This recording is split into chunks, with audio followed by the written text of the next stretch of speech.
Version 4 is a great shoe for that. It's still a very good shoe, very cushioned shoe, and it's £50 cheaper. So in terms of budget conscious runners, the version 4 is a great one to pick up. But in terms of if you take budget aside,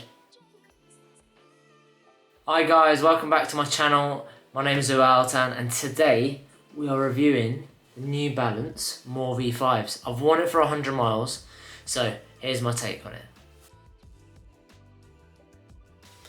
So, here are the New Balance MoreV5s. I've had the New Balance MoreV4s. The version 5s I've now currently used about 100 miles for them. The version 4s, I've had 3 of them before, and I've used about 400, 500 miles in each of them. I just love them. So it does come from a place of love. And then I've also had like previous versions of the Nike Invincibles, like Pegasus, Brooks, and 1080s for New Balance, the Sauconys as well. So I do come from a background of like trying different shoes out. But what I do know, I do love the New Balances right now.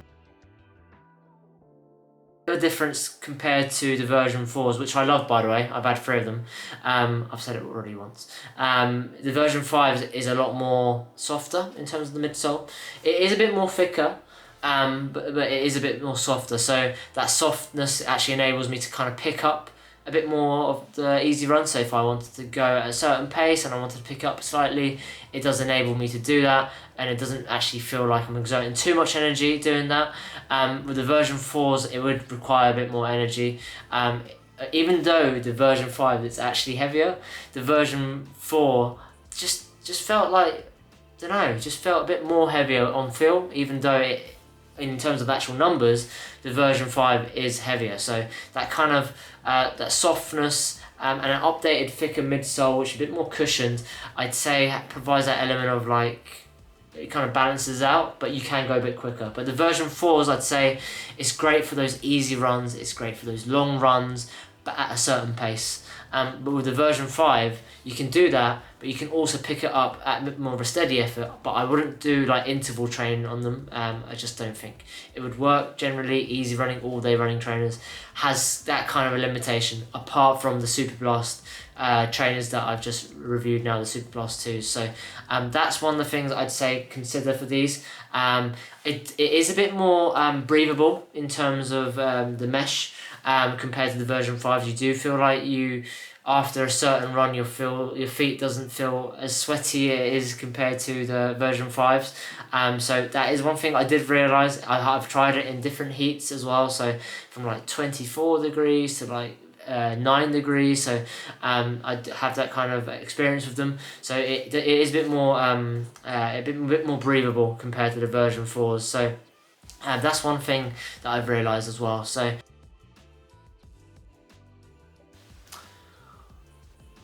the price point for these, so the version 4 is currently at £85 on sports shoes, and the version 5 is currently at £139.99 on sports shoes as well. I don't have any affiliation to sports shoes, but I do see both of those trainers available on that website.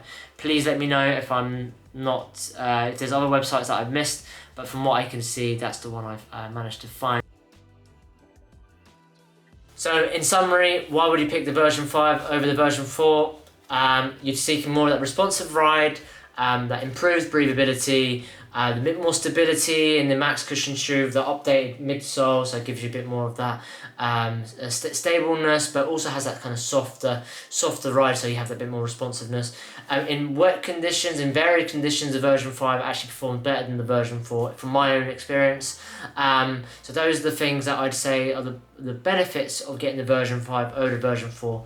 The version 4 are great trainers for if you want to carry on that easy running and don't really want to think about that extra speed you want to pick up and you just want to go for the easy runs. Version 4 is a great shoe for that. It's still a very good shoe, very cushioned shoe, and it's £50 cheaper. So in terms of budget conscious runners, the version 4 is a great one to pick up. But in terms of if you take budget aside, shoe performance, typically, sometimes when you upgrade, the shoe actually gets worse. But for me, this trainer for New Balance have upgraded in every area, I'd say. So it might be a bit more heavier, but in terms of everything else, This shoe, I think, is an all-rounder. Maybe not as all-round as the Super Blast 2, but I'd say for the price point it's very good, relatively speaking. So if you're new to the More line and you want a max cushion shoe, budget is no aspect, I'd say More version 5.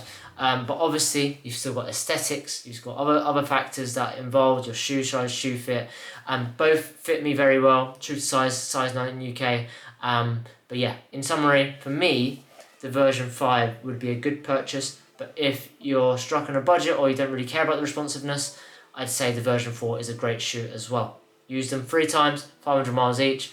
Use the version 5s for 100 miles, really happy with them. But up to you in the end. Obviously, the best thing you can do is to buy both and try them out and then see what you think. But yeah, that's my recommendation. And I will keep buying the version 5s until they're available. And that's how much I really feel is that the New Balance More version 5 will be my shoe trainer of choice going forward. So if you like them, enjoy them. Obviously, this is review, my own personal thoughts. But yeah, in the meantime, if you like this video, please like and subscribe. There are more videos coming. I've got a video about how to run a faster 5k, and I've got a few races coming up. So I'm really looking forward to sharing that with you guys. But in the meantime, for me, more version 5s, but up to you. Thank you very much. See you later, guys. Take care. Stay hydrated.